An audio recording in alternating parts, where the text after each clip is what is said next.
Oke, pada video kali ini saya akan menjelaskan cara membuat skematik dan layout menggunakan software Eagle. Nah, kita buka software Eagle-nya dulu. Jadi tampilannya akan seperti ini saat dibuka file atau software Eagle-nya. Nah, akan tampil seperti ini. Kemudian kita pilih file, new, kemudian boleh kita pilih project, boleh kita pilih skematik. Di sini kita langsung saja memilih skematik. Nah, maka akan tampil jendela seperti ini ya. Nah, di sisi lain saya sudah ada buat panduan pembuatan layout. Nah, seperti ini yang dibagikan ke teman-teman.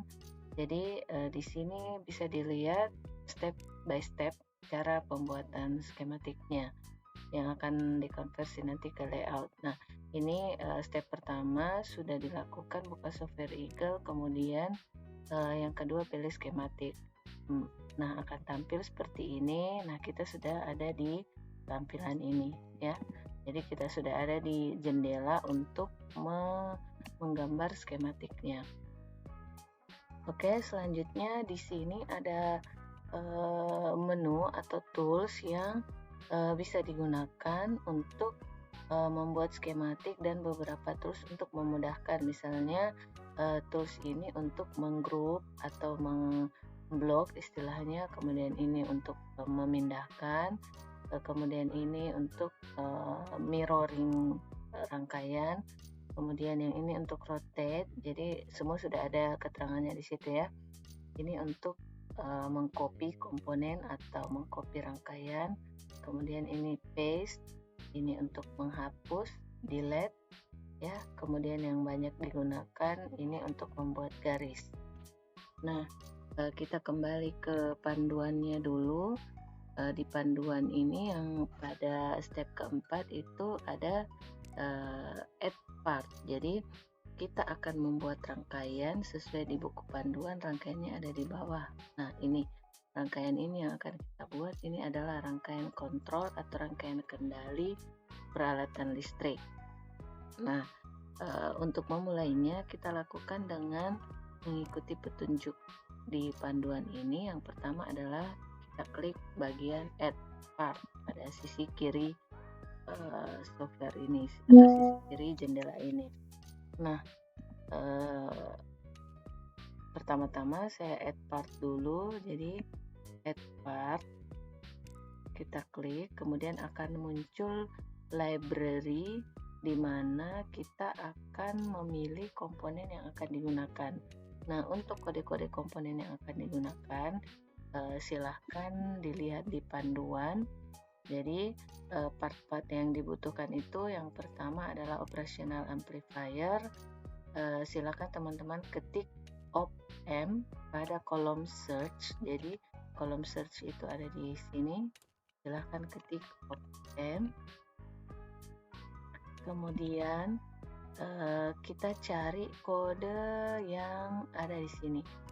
Cari kode TL081, kemudian yang description-nya DIL08.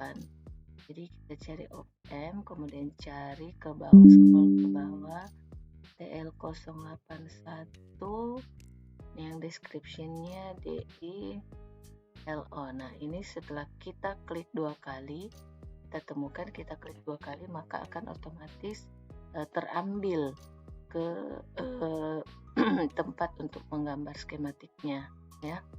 Oke, ini kita klik. Kemudian kalau kita butuh 2, silakan diklik 2 kali. Nah, di sini kita hanya butuh 1 op-amp, maka kita langsung klik stop. Oke, kemudian kita ambil part berikutnya dengan kode part berikutnya untuk potensiometer. Kodenya adalah ini, tinggal kita copy ke bagian search. Nah, ini sudah muncul, silakan klik 2 kali lagi, kemudian kita tempatkan tambahkan di sini. Oke, selanjutnya yang kita butuhkan adalah resistor. Silakan ketik resistor, kemudian kode resistor yang kita cari adalah REU 020715. Itu ada di bawah. Kita cari kode resistor RU 0 ya, RCL REU 020715. Kita klik lagi. Kita membutuhkan 3 resistor. Kita langsung klik sebanyak 3 kali. Oke, selanjutnya yang kita butuhkan adalah transistor dengan kode BC108B.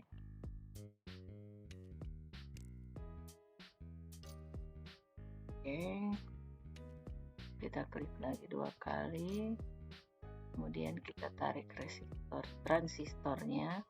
Selanjutnya komponen yang dibutuhkan adalah LED 5 mm. Kita search lagi LED 5 mm nya.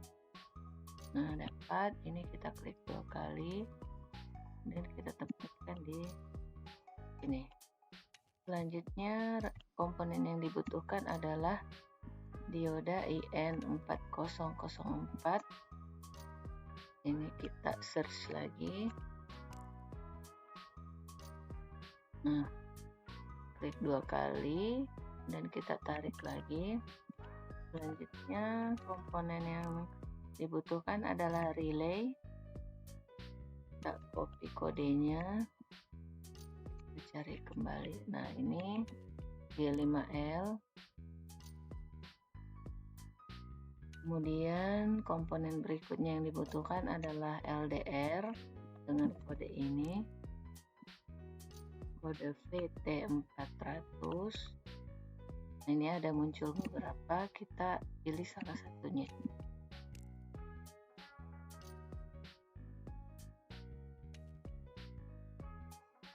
Kemudian kita butuh terminal blok 2 pin dengan kode AK300-2. Kita ambil konektornya, kita butuh 2 konektor.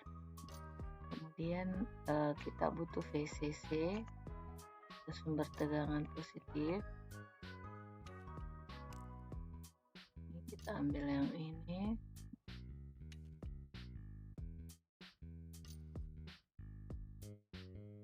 Oke, kemudian kita selanjutnya butuh ground dengan kode GND.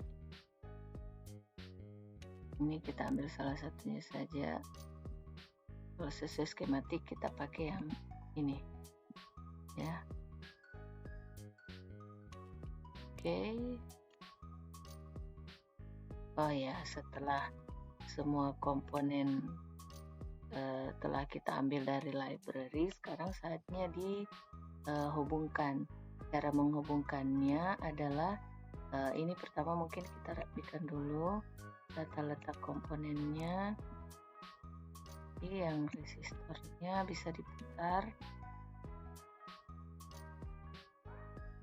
dan kita tarik ke sini. Jadi untuk memutar kita gunakan yang ini, dan untuk memindahkan digunakan yang tools move. Groundnya juga pindahkan ke sini. Kemudian terminal bloknya tetap di sini. LED-nya posisinya kita putar. Ini kita rapikan dulu tata letaknya, kemudian kita sambungkan.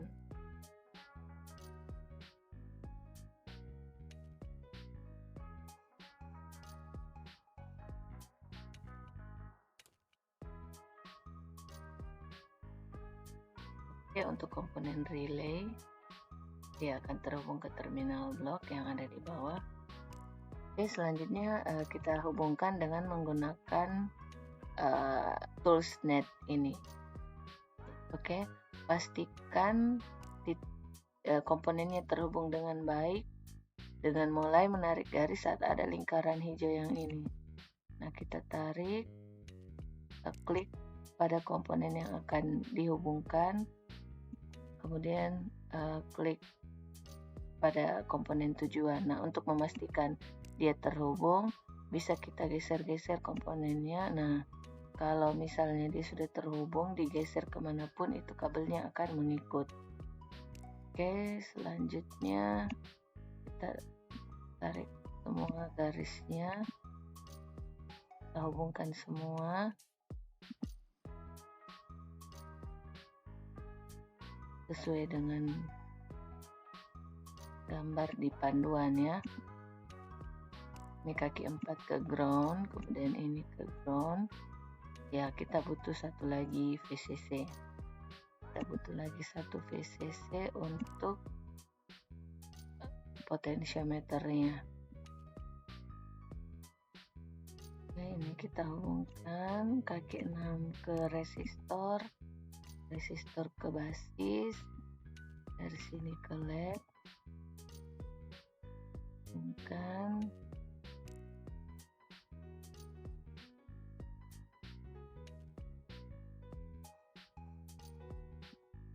Oke,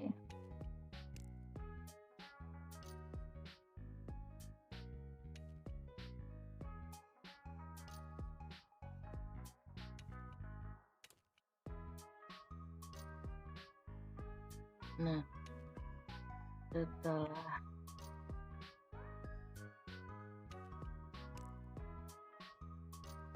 selesai, oke, cukup simpel ya. Skematiknya sudah selesai. Setelah skematik selesai, oh ya, satu lagi, kita butuh VCC di di terminal bloknya. Kita butuh VCC dan ground untuk dihubungkan nanti ke power supply. Jadi kita sediakan terminal blok untuk dihubung ke power supply. Nah, untuk mengkonversi ini ke protoboard atau ke PCB maksud saya, kita klik tools yang ini di menu paling atas, generate atau switch to board. Nah, ini kita klik, kemudian klik yes.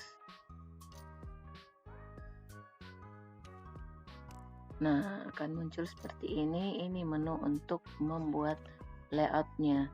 Nah, kita kembali ke buku panduan. Di buku panduan itu sudah dijelaskan caranya ya. Jadi akan tampil seperti ini, blok semua gambar, kemudian tarik ke dalam area kerja berwarna hitam. Jadi ini kita blok semua komponennya, kemudian kita tarik ke dalam area kerja. Oke, nah ini kita sudah ada di dalam area PCB-nya. Untuk mengatur ukuran PCB, pertama-tama kita atur dulu ukuran PCB. Caranya adalah klik info, kemudian klik salah satu garis. Nah, ini satuan ukurannya masih mil, kita ubah dulu ke milimeter dengan klik grid, kemudian ubah ke milimeter yang familiar dengan kita ya. Oke, selanjutnya kita klik ini dan kita atur ukuran PCB-nya berukuran 50 kali 60 cm atau 50 kali 60 mili ya, maksud saya 5 kali 6 cm. Ini sudah terpotong. Selanjutnya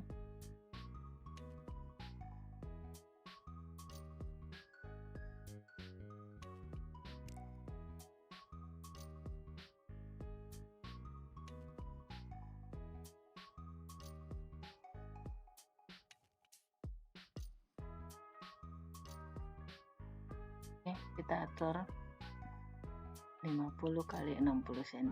Ini sudah 50 kali 60 cm. Jadi caranya tadi adalah ganti Jadi ukuran di sini 50 di garis yang atas, kemudian garis yang kanan diklik dan diganti 60 dengan 60. Oke. Nah, selanjutnya kita atur tata letak komponennya. Nah, setelah seperti ini, selanjutnya kita atur tata letak komponennya untuk membuat layoutnya. Ini kita gunakan tombol move, klik persis di tengah komponen untuk memindahkan yang ada tanda tambah kecil, itu diklik persis di tengah untuk memindahkan. Jadi ini bisa saya klik. Jadi tata letaknya ini bisa kita mengikuti skematik. Kalau dari skematik susunannya seperti ini. Nah, untuk layoutnya kita bisa kira-kira tidak jauh berbeda dengan susunan pada skematik. Kemudian ini kita putar.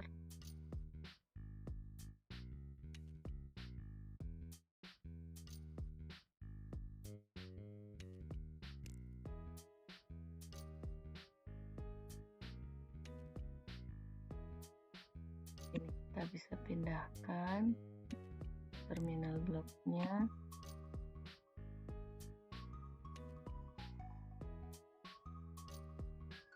Kemudian relay di sini. Ini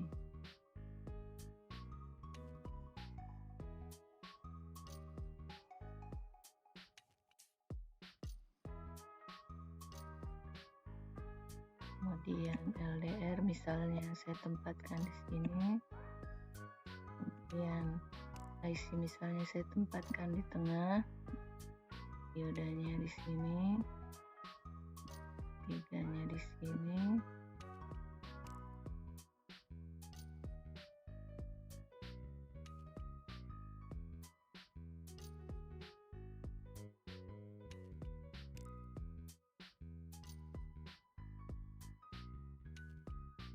Silahkan dibuat susunan serapi mungkin dan mudah diatur jalurnya. Oke ya, ini hanya contoh.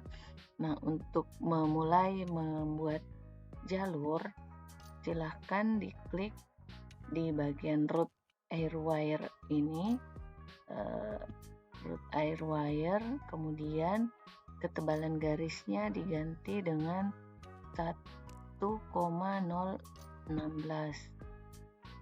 Oke, kemudian layer diganti dengan bottom. Nah, saya contohkan satu jalur ini diklik di sini. Jadi benang-benang yang warna kuning ini untuk memudahkan kita, untuk membantu kita menunjukkan jalur yang seharusnya. Ini misalnya saya tarik ini, kemudian kita belokkan ke atas ini. Oke, jadi yang harus diperhatikan dalam membuat layout adalah jangan membuat garis yang siku-siku seperti ini misalnya.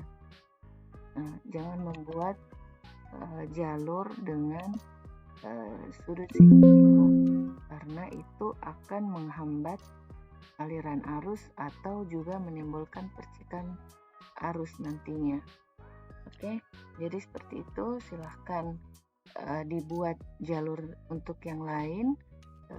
Syaratnya selain tidak boleh sudut 90 derajat, jangan ada jalur yang bertabrakan. Ini dia tidak bisa ada jalur yang bertemu. Kemudian yang harus diperhatikan juga, jangan membuat jalur yang terlalu berdekatan. Misalnya kita buat seperti ini. Nah, ini sangat riskan terjadi korslet kalau jalurnya sangat berdekatan seperti ini.